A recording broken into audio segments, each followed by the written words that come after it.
What is it that specifically drew you to this film, if anything? I thought that the script was really smart and obviously very chilling. I've been a fan of Steven Soderbergh's for years, and was thrilled to have the chance to work with him. And I mean, how can you can't beat the cast. Yes. And I was always a fan of Lawrence's work, and so it was a pretty quick yes for me. Yay! You did great. Thank you. And I've heard that a lot of actors and actresses have a preference between stage and film. Do you have a preference between I the really two? don't. One of the things I love is that I'm able to go back and forth. The thing about stage is that as fulfilling as the actual, once you're on the stage, it's so fulfilling to be able to play the character from beginning to end and also have the audience right there. And every night it's different because the people are different, you're different. That is thrilling. And yet, the 8 shows a week is all-encompassing. You really, at least I haven't found a way to have a life when you're doing a show on Broadway. You have Monday off and you think you're going to get everything done and you can't even get out of bed because you're so physically, emotionally exhausted. Right. And so, yes, I love theater, and yet it's almost like I have to do it in doses because it's intense. I love film. I love being able to go on locations and kind of create this family with the crew and the cast, and love piecing together the pieces of because you may start on the last day of the character's journey, the first day, right, and then go back to the beginning. So it's like you have to really chart the journey of the character, and that's fun for me. And I also love the fact that with film, in 10 years. I could pop in the DVD and be like, oh, yeah. Yes. With theater, it's gone. Yes, that's exactly what we do at Love and Basketball. Yeah. And Brown Sugar many times. Those have become those kind of... It's interesting to me how the response that I get from that. We from love Love it. and Basketball and all those movies. It makes me feel good that people, obviously they're getting something from it, that they keep watching it. I love that. And I wondered that, like, do you get tired of people saying, oh, I love basketball, Love Basketball, I love Brown Sugar? Okay. I'm happy.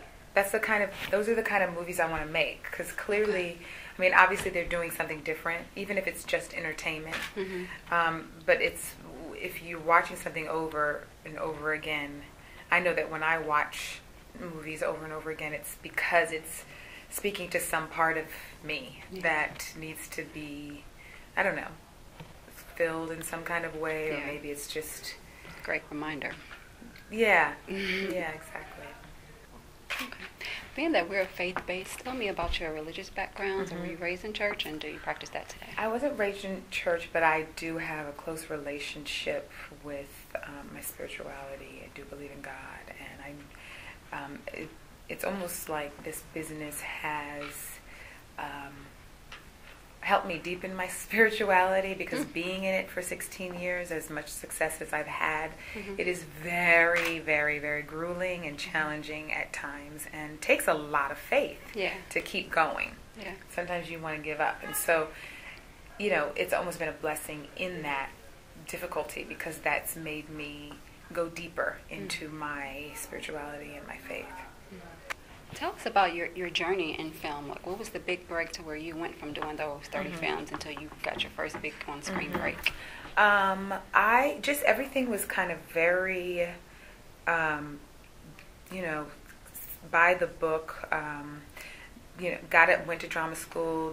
We did a showcase, got my first agent out of the showcase, started going on auditions. I was doing theater in New York, and started getting callbacks here and there.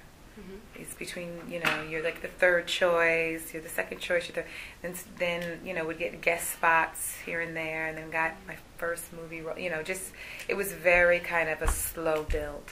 Okay. But very fortunate as well. So what are some words of inspiration for those that's kind of in between, that they've done their 35th film, play, and they're like, oh, I want to just break through? Don't give up. Don't give up. Everybody's time is different. And one of the best lessons that I've ever learned, and it's definitely a discipline, and it's not always easy even for me at this stage, is to really run your own race. And I really believe the root of a lot of unhappiness is comparing yourself to others, comparing your life to others, and to really just keep your eyes on your road. Right. Amen. That's great. In a family that prays, you really, switch characters on. You did your job. How did she do that? Exactly. Oh my gosh, that's your mom. She was not a nice person. She was not nice. What are some jewels that you learned from Mr. Tyler Perry? Oh, well, I admire him. I admire what he's accomplished in this business and for himself. And I mean, I had a great time working with him. I got to experience Atlanta for the first time, which was filming was great, and then I also had a whole nother experience just being here and going out and having fun and experiencing the culture. He's just really professional and really treats his crew and his cast really well, and I admire his self motivation. I just admire his drive and his passion.